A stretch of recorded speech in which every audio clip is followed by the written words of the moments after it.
दोस्तों आज मैंने एक बड़ी इमोशनल कहानी पढ़ी है जिस कहानी ने मेरे दिल को छू लिया।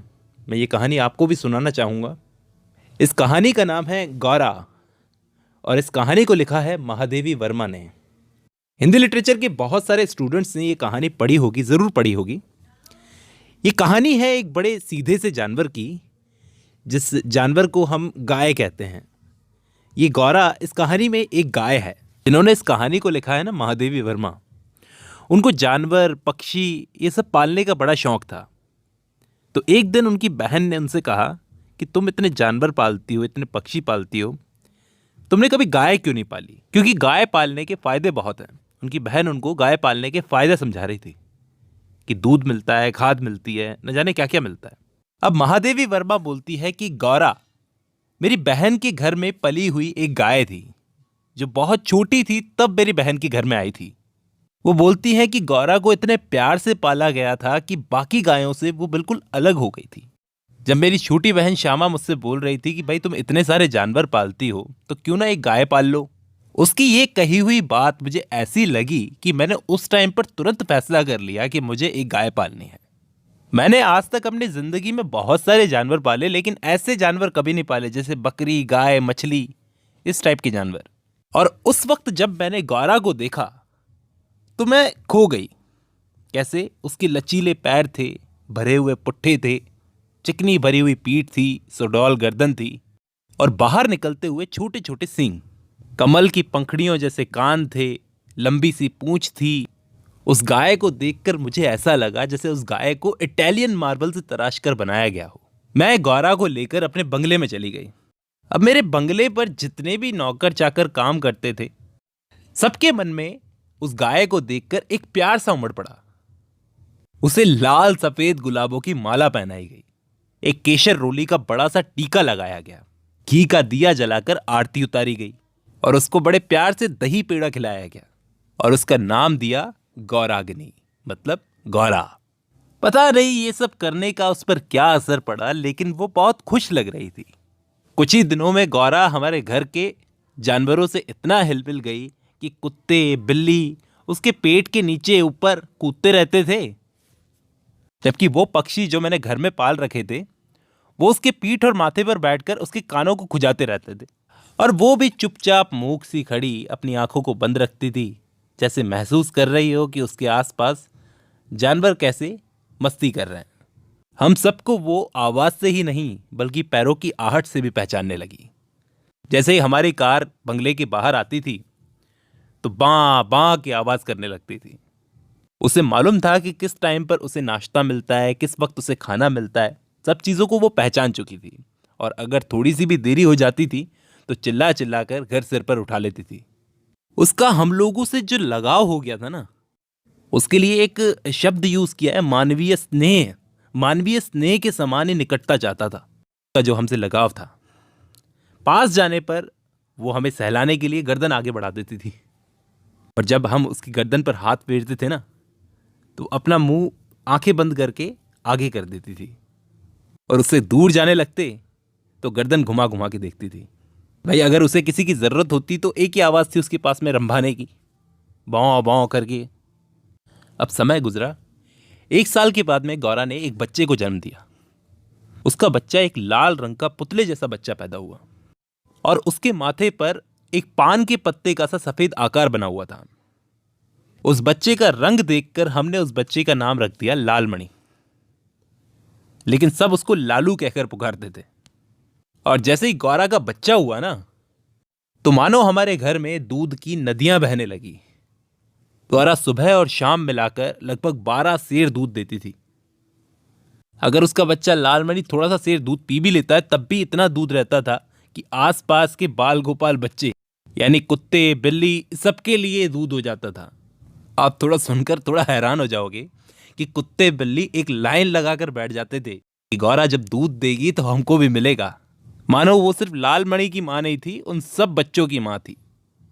अपना अपना दूध पीने के बाद में फिर से उसके बच्चों की तरह यहां वहां कूदने लगते और गौरा चुपचाप आंखें मूंद कर लेटी रहती। अब 2-3 महीने तो गौरा ने अच्छा खासा दूध दिया, लेकिन 2-3 महीने बाद में पता नहीं क्या हुआ, उसने दूध देना कम कर दिया। और ऐसा लग रहा था जैसे वो कमज़ोर होने लगी है। हमने बहुत सारे डॉक्टर्स को बुलवाया, चेक करवाया, लोगों ने सारे चेकअप किए गौरा के, बहुत सारे एक्सरे निकलवाए। आखिर उन्होंने पता लगाया कि इस गाय के पेट में सुई चली गई है और सुई इसके रक्त संचार यानी ब्लड सर्कुलर सिस्टम से इसके दिल तक पहुंच चुकी है। यानी अब इस सुई को निकाला नहीं जा सकता। थोड़े टाइम बाद में ये सुई इसके दिल के पार हो जाएगी, जिससे क्या होगा, इसका रक्त संचार यानी सर्कुलर सिस्टम बंद हो जाएगा और इसकी मौत तय है। ये बात सुनकर महादेवी वर्मा जैसे चौंक गई। उनको एक झटका सा लगा कि सुई कौन खिलाएगा और क्यों खिलाएगा इसको? भाई हम इसके दाने चारे की खुद देखभाल करते हैं, इसके दाने चारे में सुई कैसे जा सकती है? डॉक्टर ने बताया कि दाने चारे के अंदर सुई गई होती ना तो मुंह में रह जाती, लेकिन ये सुई गई है गुड़ में। आप लोग जो गुड़ खिलाते हो ना गाय को, उसके अंदर चीज जैसे अंदर से झंझोड़ कर रख देने वाली थी। इसके बाद गौरा का मौत से संघर्ष शुरू हो गया। सोच सोच कर ही आज मन सिहर उठता है। डॉक्टरों ने कहा गौरा को सेब का जूस पिलाओ, जिससे क्या होगा, अंदर कैल्शियम जम जाएगा और सुई उसे अंदर चुभेगी नहीं। रोज रोज उसके लिए कई सेर सेबों का जूस निकाला जाता और नली के रास्ते उसको पिलाया जाता। शक्ति के लिए बहुत सारे इंजेक्शंस दिए जाते, जाने कितने ही इंजेक्शन बेचारी मासूम गाय को लगाए जाते थे, जिससे उसे बहुत चुभन और पीड़ा होती थी। मैं देख सकती थी उसकी पीड़ा, क्योंकि उसकी सुंदर सुंदर उदास आंखों के कोनों में पानी भर आता था। मैं देख सकती थी। अब हालत ऐसी हो गई थी कि बेचारी उठ भी नहीं पाती थी, लेकिन मैं जब भी उसके पास जाती थी तो उसकी आंखों में एक खुशी आ जाती थी, खुशी झलकने लगती थी। मैं देखती थी। पास जाकर बैठने पर वो मेरे कंधे पर अपना मुंह रख देती थी और अपनी जीभ से मेरी गर्दन को चाटने लगती थी। बेचारा उसका बच्चा लालमणि, उसको तो पता भी नहीं था कि उसकी मां मरने वाली है। हम लोग उसे दूसरी गाय का दूध पिलाते थे, लेकिन वो उसे अच्छा नहीं लगता था। उसे तो बस अपनी मां का दूध पीना था। कभी भी उसे मौका मिलता था, वो अपनी मां गौरा के पास जाकर अपने सिर से उसे मार मार कर उठाना चाहता था। कूद कूद कर अपनी मां से कहता था, मेरे साथ खेलो, मेरे साथ खेलो। महादेवी वर्मा कहती है कि सच कहती हूं, मैंने आज तक न जाने कितने जीव पाले हैं, कितने जीव मेरी आंखों के सामने गुजर गए, लेकिन आज जो मुझे दुख हो रहा है ना, वो कभी नहीं हुआ। इतना सुंदर सीधा जीव किसी भी पल अपने बच्चे को इस दुनिया में छोड़कर चला जाएगा, ये सोच सोचकर मेरी आंखों में आंसू आ जाते थे। मैंने न जाने कितने डॉक्टरों को बुलवाया, लखनऊ से बुलवाया, कानपुर से बुलवाया। एक दिन ऐसा नहीं जाता था, दिन में 2 से 3 बार डॉक्टर आते थे मेरे घर में, लेकिन कोई एक डॉक्टर भी उसे बचाने का एक इलाज नहीं ढूंढ पाया। अब तो हालत ऐसी हो गई थी कि उसके कंठ से सेब का जूस भी नहीं उतरता था। मैंने अंदाजा लगा लिया कि अब इसके पास ज्यादा समय नहीं बचा। मेरी बस एक इच्छा थी कि उसके आखिरी समय में मैं उसके पास में रहूं। दिन में ही नहीं, रात में भी कई बार उठकर मैं उसको देखने जाती थी।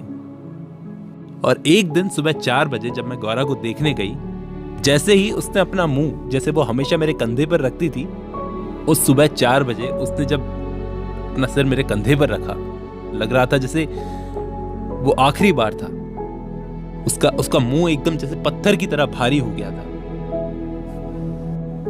गौरा की मृत्यु हो गई थी। गौरा को ले जाते समय मानो करुणा का समुद्र उमड़ पड़ा था, लेकिन उसका बच्चा लालमणि वो अभी भी इस चीज को एक खेल समझ रहा था। और आखिर में महादेवी वर्मा बोलती है, यदि दीर्घ निश्वास शब्दों में गौरा के शब्दों का अनुवाद करें तो उसकी प्रतिध्वनि कहेगी कि आह मेरा गोपालक देश, कि ये एकमात्र देश है भारत जिसमें गायों की इतनी कदर की जाती है, गाय को माता माना जाता है। उम्मीद करता हूं ये कहानी आपको पसंद आई होगी दोस्तों। आज की इस वीडियो में बस इतना ही।